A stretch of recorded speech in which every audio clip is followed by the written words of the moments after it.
Hello दोस्तों, कैसे हैं आप लोग। उम्मीद करता हूं आप लोग अच्छे ही होंगे। तो लेके आ गया हूं आपके लिए एक और डरावनी कहानी जिसको सुनने में आपकी बहुत मजा आने वाला। तो आप लोग कहानी के आखिर तक बने रहें। आइए चलते हैं कहानी की तरफ। चुप्पी कभी कभी चीखों से भी ज्यादा खतरनाक होती है। रात के करीब 2 बज रहे थे।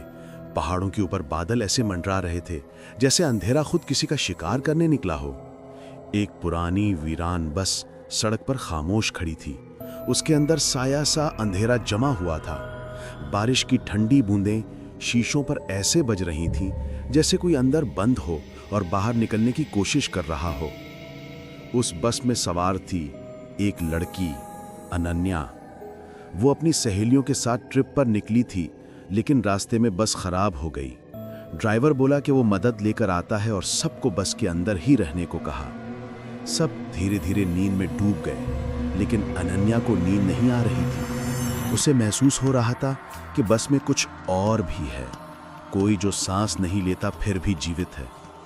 उसे बार बार वही आवाज सुनाई दे रही थी, सीटों के बीच रेंगने जैसी आवाज, जैसे कोई नाखून से फर्श को कुरेद रहा हो। पहले उसने सोचा कि माया होगी, उसकी दोस्त जो हमेशा डराती रहती थी, लेकिन जब उसने देखा माया गहरी नींद में थी और उसकी आंखों के नीचे 2 मोटे आंसुओं की लकीर जमी हुई थी, जैसे उसने दब कर रोया हो। बस की ट्यूबलाइट अचानक टिमटिमाई और उसी पल अनन्या ने आखिरी सीट पर किसी को बैठे देखा। चेहरा गहरे काले घूंघट में छिपा हुआ। वो शांति से बैठा था, मगर उसकी गर्दन धीरे धीरे टेढ़ी होकर अनन्या की ओर मुड़ी, मानो पूरा शरीर मुड़ने की जरूरत ही ना हो। उन आंखों में कहीं तक नहीं जाने वाली खाली जगह थी, जैसे वो आंखें इंसान की हो ही ना। अनन्या डर से जमी, आवाज गले में अटक गई। तभी वो साया धीरे धीरे आगे बढ़ने लगा। उसके पैरों की जगह सीटों पर गीले निशान बनते जा रहे थे। हर कदम के साथ बस के अंदर तापमान गिरता चला जा रहा था। सांसें धुंध बनने लगी। साया अब उसके बिल्कुल पास था। उसकी ठंडी उंगलियां अनन्या के बालों को छूने लगी। वो डर के मारे अपनी जगह से उठी और भागकर बस का दरवाजा खोलना चाहा, लेकिन दरवाजा बाहर से बंद था। आवाज भी नहीं निकल पा रही थी। साया उसके पीछे खड़ा था, बहुत पास। फिर अचानक रोशनी वापस आई। बस में बैठे सभी लोग जाग गए। कोई साया नहीं था। ड्राइवर भी वापस आ चुका था। सबने हंसकर कहा कि शायद उसे कोई सपना आया होगा। अनन्या भी थोड़ा खुद को संभालने लगी। बस फिर से चलने लगी। अंधेरा पीछे छूटता जा रहा था। अनन्या ने राहत की सांस ली और खिड़की से बाहर देखने लगी, लेकिन पीछे की सीटों पर बैठे सभी यात्रियों की गर्दन एकदम एक ही कोण पर टेढ़ी थी। उनकी आंखें खाली थीं, बिल्कुल उसी साये के सी, और उनके गालों से पानी टपक रहा था, जैसे वे बाहर बारिश में कहीं खड़े थे। अनन्या ने ड्राइवर को देखने के लिए मुड़कर देखा।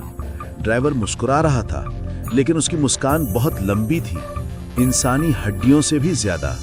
वो बोला, तुम्हें लगा वो सपना था? नहीं, तुम तो बस उसने चुनी हुई अगली यात्री हो। बस का दरवाजा फिर लॉक हो चुका था।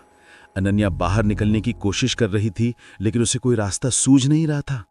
तभी उसे ध्यान आया कि बस में एक इमरजेंसी विंडो भी होती है, तो वो दौड़कर इमरजेंसी विंडो की तरफ भागी।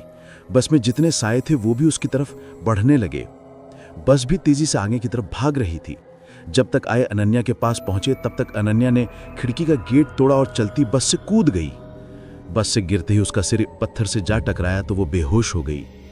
सुबह जब उसकी आंख खुली तो वो किसी अनजान जगह पर थी। कुछ लोग उसके आसपास खड़े थे। उन्होंने पूछा कि तुम हमें सड़क के किनारे बेहोश मिली थी, तुम वहां कैसे पहुंची? तब अनन्या ने अपने साथ हुई सारी घटना बताई।